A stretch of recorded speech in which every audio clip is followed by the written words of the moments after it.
اعوذ باللہ من الشیطان الرجیم بسم اللہ الرحمن الرحیم وَإِلَىٰ اور طرف مدینہ مدین کے وَإِلَىٰ مدینہ اور مدین کی طرف اخاہم اخا بائی ہم ان کے شعیباً شعیب علیہ السلام وَإِلَىٰ مدینہ اخاہم شعیبا اور ہم نے اہل مدین کی طرف ان کے بھائی شعیب علیہ السلام کو بھیجا قالا انہوں نے کہا یا قومی اے میری قوم اعبدوا اللہ اعبدو تم عبادت کرو اللہ کی ما نہیں ہے لکم لا لیے کم تمہارے من الہ کوئی معبود غیرہ غیر سوا ہو اس کے اعبدوا اللہ ما لکم من الہ غیرہ تم اللہ کی عبادت کرو تمہارے لیے اس کے سوا کوئی معبود نہیں ولا اور نہ تنقصو تم کمی کرو المکیالا ناپ کی والمیزانہ اور تول کی ولا تنقص المکیالا والمیزانہ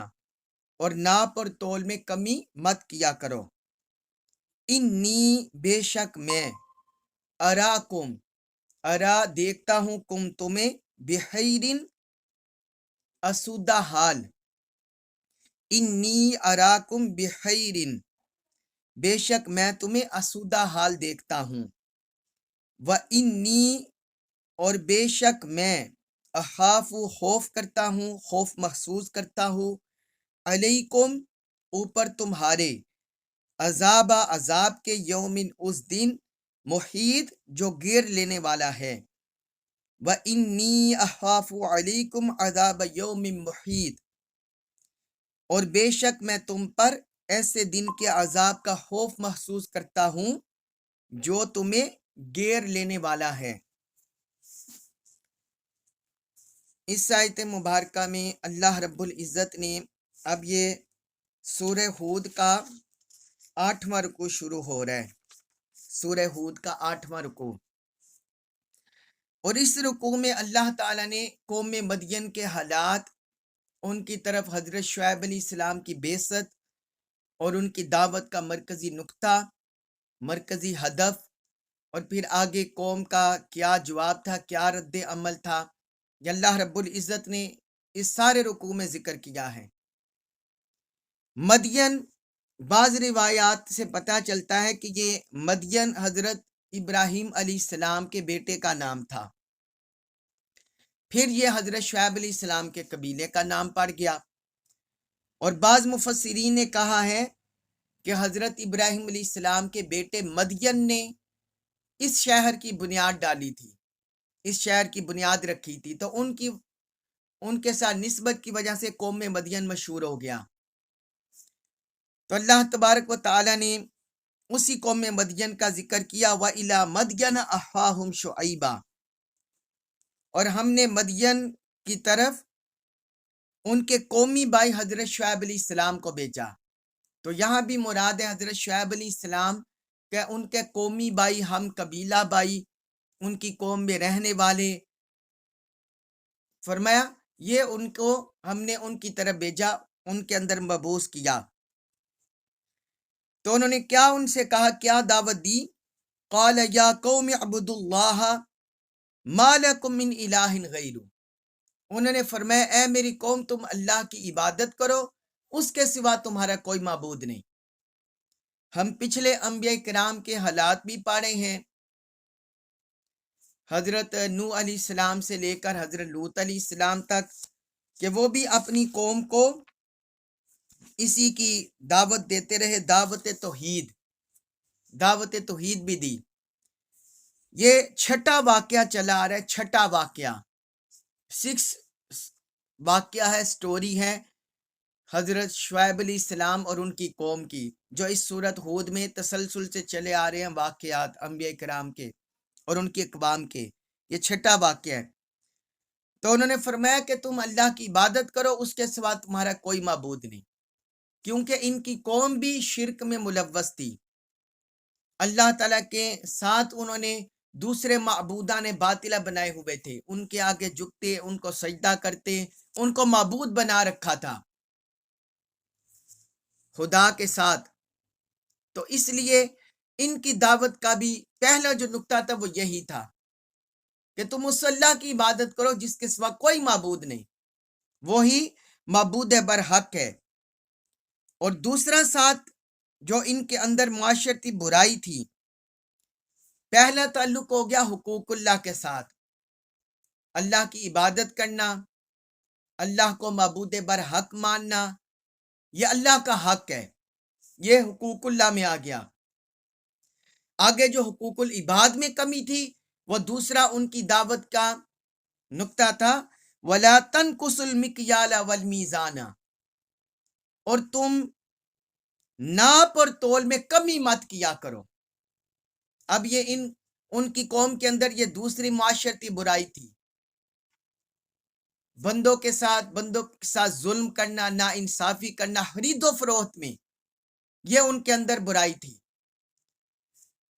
وہ جس وقت مال لیتے کسی دوسرے سے، یعنی تاجر آپس میں تجارت کرتے، جب وہ دوسرے سے مال لیتے تو کوشش کرتے کہ تول میں بڑھ جائے، یعنی ناپ تول میں بڑھ کر کوشش کرتے کہ ناپ تول میں بڑھ کر لیں، دوسرے تاجر کو نقصان ہو جائے۔ اور جب یہ آگے فروخت کرتے تو پھر ناپ اور تول میں کمی کر کے فروخت کرتے، ناپ میں بھی کمی کرتے، تول میں بھی کمی کرتے، یعنی لینے میں دوسروں کو نقصان پہنچانے کی کوشش کرتے، اور جب فروخت کرتے تو اس وقت لینے والوں کو نقصان پہنچاتے۔ تو یہ ان کے اندر معاشرتی برائی تھی جو بہت حد تک ان کے اندر سرایت کر چکی تھی۔ تو حضرت شعیب علیہ السلام نے انہیں اس حق العباد میں جو حق تلفی کر رہے تھے، دوسروں کا حق کھا رہے تھے، غصب کر رہے تھے تجارت میں، انہوں نے اپنی دعوت کا مرکزی نقطہ اس کو بنایا۔ پھر آگے انہوں نے فرمایا انی اراکم بخیر، میں تمہیں اسودہ حال دیکھ رہا ہوں، یعنی کوئی ایسی بات نہیں ہے کہ تم غریب ہو، تم فقیر ہو، محتاج ہو، لاچار ہو، ایسی بات نہیں ہے۔ اللہ تعالیٰ نے تمہیں رزق بھی دیا ہے، تمہیں خوشحالی دی ہے، تمہیں اسودگی دی ہے، تمہارے حالات بہتر ہیں، پھر اس کے باوجود تم یہ تجارت میں یہ گھٹیا طریقہ کیوں استعمال کر رہے ہو؟ تو انہوں نے کہا میں تمہیں اسودہ حال دیکھ رہا ہوں، تمہیں خوشحال دیکھ رہا ہوں، تمہاری حالت بہتر دیکھ رہا ہوں، پھر تم یہ برائی کی طرف کیوں جا رہے ہو؟ یہ ناپ اور تول میں کمی کرنا، قرآن میں ایک اور صورت ہے، اس میں اللہ تعالی نے عذاب کی وعید بھی سنائی ہے، وہ ہے سورۃ المطففین 30ویں پارے میں۔ اس میں اللہ تعالی نے فرمایا ناپ اور تول کی طرف کمی، ناپ اور تول میں کمی پر عذاب کی وعید سناتے ہوئے فرمایا ویل للمطففین، ناپ تول میں کمی کرنے والوں کے لیے عذاب ہے، الذین اذا اکتالوا علی الناس یستوفون، جو لوگ جب لوگوں سے ناپ کر لیں تو پورا کر لیں، یعنی ناپ کرتے ہوئے لوگوں سے پورا لیں، وَإِذَا كَالُوهُمْ أَوْ وَزَنُوهُمْ يُخْسِرُونَ، اور جب انہیں ناپ کر دیں یا تول کر دیں تو گٹا کر دیں، جب لوگوں سے لیں پورا لیں، دوسروں کو نقصان پہنچانے کی کوشش کریں، اور جب خود ناپ تول کر چیز دیں تو پھر گٹا کر دیں۔ الا یظن اولئک انہم مبعوثون، کیا وہ لوگ یہ گمان نہیں کرتے کہ ان کو مرنے کے بعد اٹھایا جائے گا؟ لیوم عظیم، عظیم دن میں، یوم یقوم الناس لرب العالمین، جس دن سب لوگ رب العالمین کے سامنے کھڑے ہوں گے۔ فرمائیں ان لوگوں کی اس دن ہلاکت ہے، ان لوگوں کے لیے ہلاکت ہے اس دن کے لیے، اس دن میں یہ ہلاک ہو جائیں گے، برباد ہو جائیں گے۔ یہ سورۃ المطففین آیت نمبر 1 سے لے کر 6 تک اللہ تعالیٰ نے ناپ تول میں کمی کرنے والوں کو وعید سنائی ہے۔ اسی طرح حضور صلی اللہ علیہ وسلم کا فرمان ہے. حضرت سوید بن محرمہ رضی اللہ عنہ بیان کرتے ہیں کہ میں اور محرمہ ہجر سے ایک بزاز کے پاس ہے. بزاز کپڑے فروخت کرنے والا، کپڑے کا تاجر، دکاندار، اس کے پاس ہے. ہم نے ایک شلوار کی قیمت لگائی اور میرے پاس ایک شخص تھا جو اجرت پر وزن کرتا تھا. نبی کریم صلی اللہ علیہ وسلم نے اس سے فرمایا وزن کرو اور جھکتا ہوا دو. فرمایا وزن کرو پورا ہو، بلکہ اس سے بڑھ کر جھکا ہوا ہو. یعنی جب ترازو میں وزن کریں، اگر کسی نے 1 کلو لینا ہے تو وہ اس سے اوپر کچھ گرام ہو، جھکتا ہوا ترازو ہو. فرمایا ایسے تم وزن کر کے فروخت کرو. یعنی اتنا شریعت میں حساس یہ معاملہ ہے اور اتنا مد نظر رکھا گیا ہے. یہ سنن نبی داؤد میں حدیث ہے، حدیث نمبر 3336، اور سنن ترمذی میں بھی ہے، حدیث نمبر 1305. آگے اسی آیت مبارکہ میں اللہ تعالی نے جو ناپ تول میں کمی کرتے ہیں، لوگوں کو گھٹا کر دیتے ہیں، ان کو وعید بھی سنائی ہے اسی آیت مبارکہ میں بھی. سورہ ہود آیت نمبر 84 میں وَإِنِّي أَخَافُ عَلَيْكُمْ عَذَابَ يَوْمٍ مُحِيطٍ. حضرت شعیب علیہ السلام نے ان سے فرمایا کہ مجھے تم پر اس دن کے عذاب کا خوف ہے جو گیر لینے والا ہے، جو تمہیں گیر لے گا، احاطہ کر لے گا. مراد یہ ہے کہ جب وہ عذاب تم پر آئے گا، چاہے وہ دنیا میں تم پر عذاب آ جائے یا آخرت میں عذاب میں گرفت میں آ جاؤ، تو وہ تم سب کو اپنی لپیٹ میں لے لے گا. کوئی اس عذاب سے نہیں بچے گا. جو بھی اس گھٹیا کام میں ملوث ہے، اس برائی میں ملوث ہے، اس گناہ میں ملوث ہے، وہ کسی کو بھی نہیں چھوڑے گا. تو یہ انہوں نے عذاب کی وعید بھی اپنی قوم کو سنا دی. اس کے بعد ہے سورہ ہود آیت نمبر 85. اس میں ارشاد فرمایا، اس میں بھی حضرت شعیب علیہ السلام کے جملے ہی چلے آ رہے ہیں، ان کا خطاب ہی اپنی قوم سے. فرمایا وَيَا قَوْمِي، اور اے میری قوم، اوفوا المکیال، اوفو تم پورا کرو، المکیال ناپ، والمیزان اور تول. اوفوا المکیال والمیزان، تم ناپ اور تول پورا کیا کرو، بالقسط، انصاف کے ساتھ. تم انصاف کے ساتھ ناپ اور تول پورا کرو. ولا، اور نہ، تبحثو، تم گٹا کر دو، الناس، لوگوں کو، اشیاءہم، اشیاء چیزیں، ہم ان کی، شیء ان چیز کو بولتے ہیں، اس کی جمع اشیاء. ولا تبحثوا الناس اشیاءہم، اور تم لوگوں کو ان کی چیزیں گٹا کر مت دو. ولا، اور نہ، تعصوا، تم پھرو، فی الارض، زمین میں، مفسدین، فساد کرنے والے. ولا تعصوا فی الارض مفسدین، اور تم فساد کرنے والے بن کر ملک میں تباہی مچاتے ہوئے مت پھرو، اور زمین میں فساد کرتے ہوئے نہ پھرو.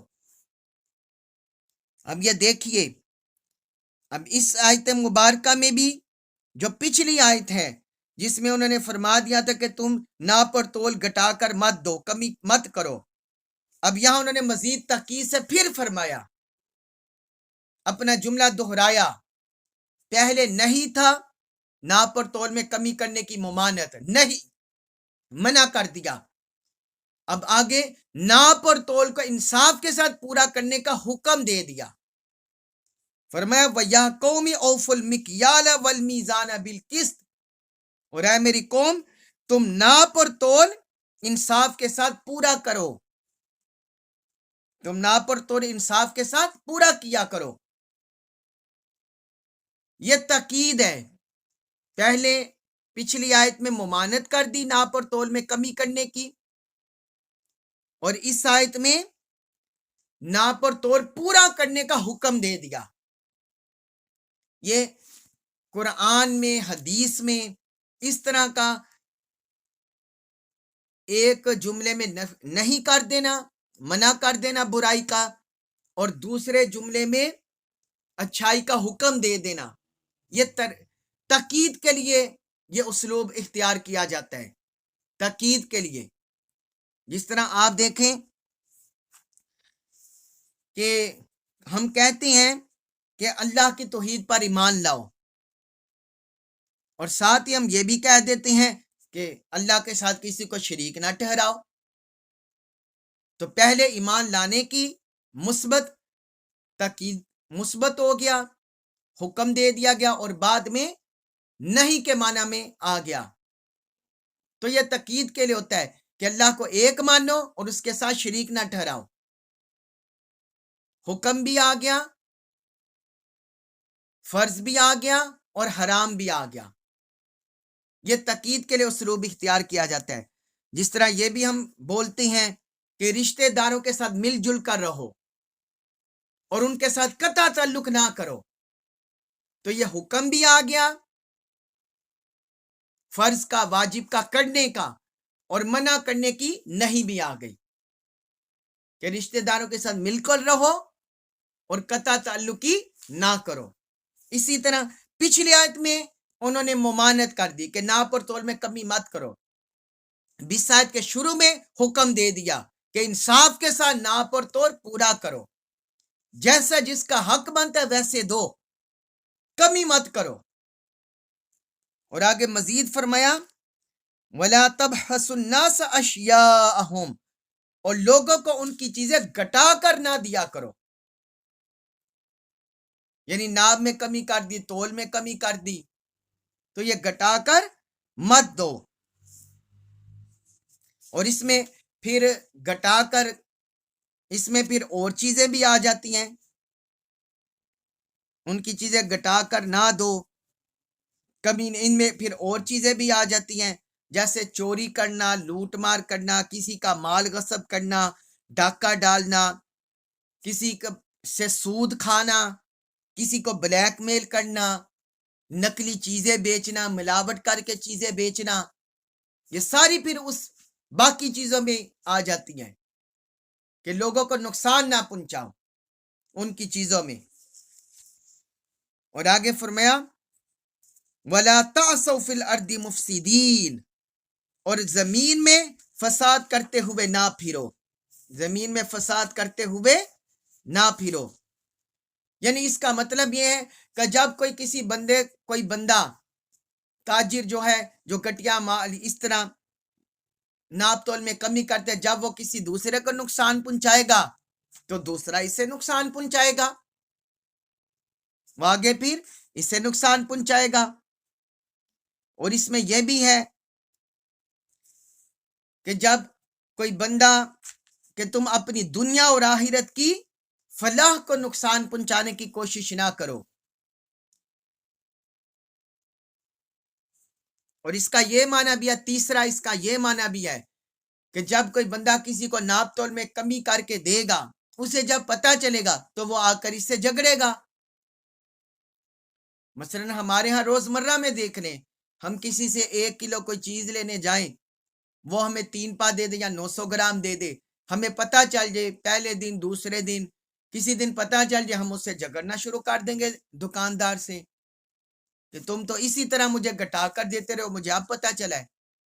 تو اس طرح زمین میں فساد پھیلے گا یا نہیں پھیلے گا؟ پھیلے گا۔ تو اللہ تعالیٰ نے، تو حضرت شعیب علیہ السلام نے فرمایا، جسے اللہ رب العزت نے ذکر کر دیا کہ زمین میں فساد کرتے ہوئے نہ بنو، نہ کرو۔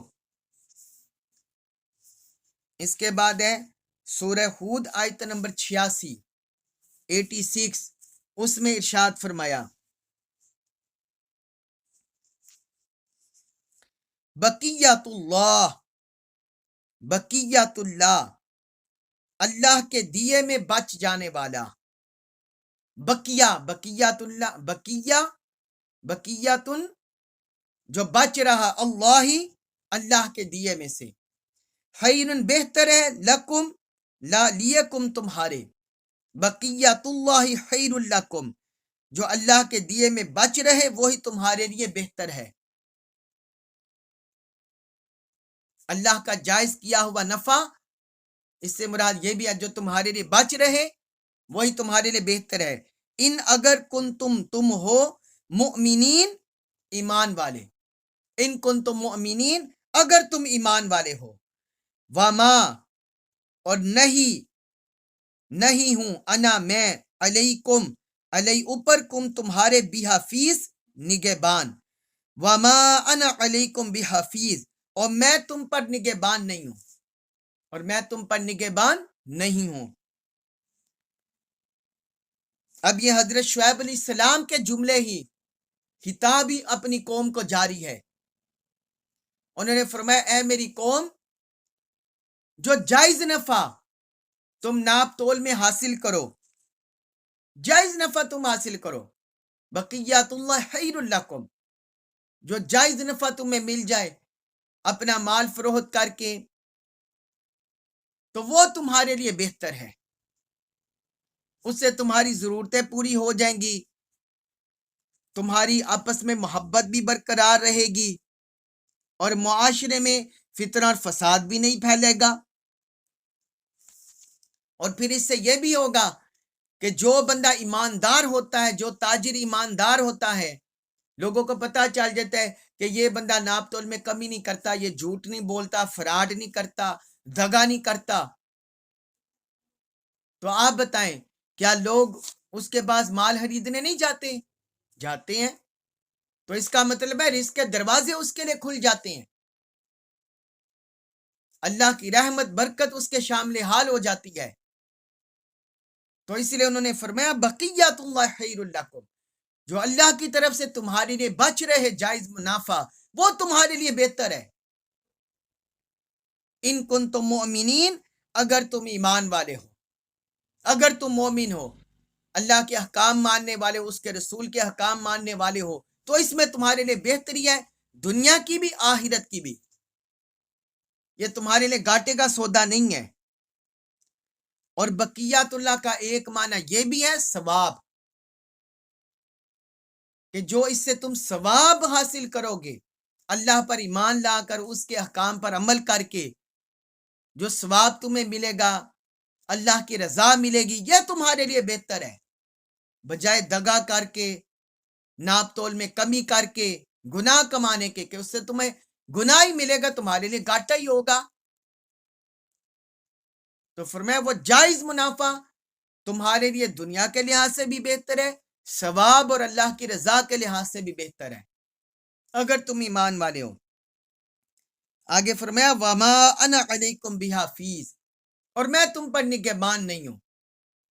یہ ہم قرآن میں اور مقامات پر بھی پڑھ آئے ہیں، حضور صلی اللہ علیہ وسلم کی دعوت میں بھی پڑھے ہیں کہ انبیاء کرام کی دعوت کا مقصد ہوتا ہے لوگوں کو نیکی کی طرف راغب کرنا، اللہ کا مطیع کرنا، اپنا فرما بردار کرنا، خیر کے راستے پر ڈال دینا، خیر کی راہ دکھا دینا، آگے ان پر ہدایت مسلط کر دینا، ہدایت مسلط کرنا، جبر کرنا۔ انبیاء کرام اس سے بری و ذمہ ہوتے ہیں، وہ راہ دکھا دیتے ہیں خیر کی، فلاح کی، اللہ کی رضا کی، جنت کی، جہنم سے ڈرا دیتے ہیں، گناہوں سے ڈرا دیتے ہیں، اللہ کے معاصی نافرمانی سے ڈرا دیتے ہیں، مگر وہ کسی پر جبر نہیں کرتے، امپوز نہیں کرتے اس عمل کو، یہ پھر آگے مخلوق پر چھوڑ دیتے ہیں۔ تو اس لیے ان سے فرمایا کہ میں نے تمہیں ہدایت کی راہ دکھا دی ہے، اب اس بری عادت کو چھڑانا اور تم کو دیانت دار بنانے کی یہ مجھ پر نہیں ہے، یہ میرے ذمہ نہیں ہے۔ جو بھی اللہ کے احکام کی طرف، اطاعت کی طرف آ جائے گا وہ خیر پا جائے گا۔ تو اس لیے انہوں نے اپنی برات کر دی کہ میں تم پر نگہبان اور اس طرح کوئی تم پر حکمران یا اس طرح نہیں ہو تم پر کہ تمہیں ڈنڈے کے زور سے اس پر عمل کراؤں، میں نے تمہیں راہ دکھا دیا ہے، اب تمہارا کام ہے خیر کی طرف آنا۔ اللہ تبارک و تعالی سے دعا ہے کہ جو قوم مدین کے اندر برائی تھی اللہ تبارک و تعالی ہماری ان سے حفاظت فرمائے۔ اور جس خیر کی طرف، فلاح کی طرف حضرت شعیب علیہ السلام نے اپنی قوم کو بلایا، اللہ رب العزت نے قرآن میں ذکر کیا۔ اللہ تبارک و تعالی ہمیں بھی اسی خیر اور فلاح کو تھامنے کی توفیق عطا فرمائے، قرآن مجید کا کامل فہم نصیب فرمائے اور ہمیں اس پر عمل پیرا ہونے کی توفیق عطا فرمائے۔ وما علیہ الا البلاغ المبین۔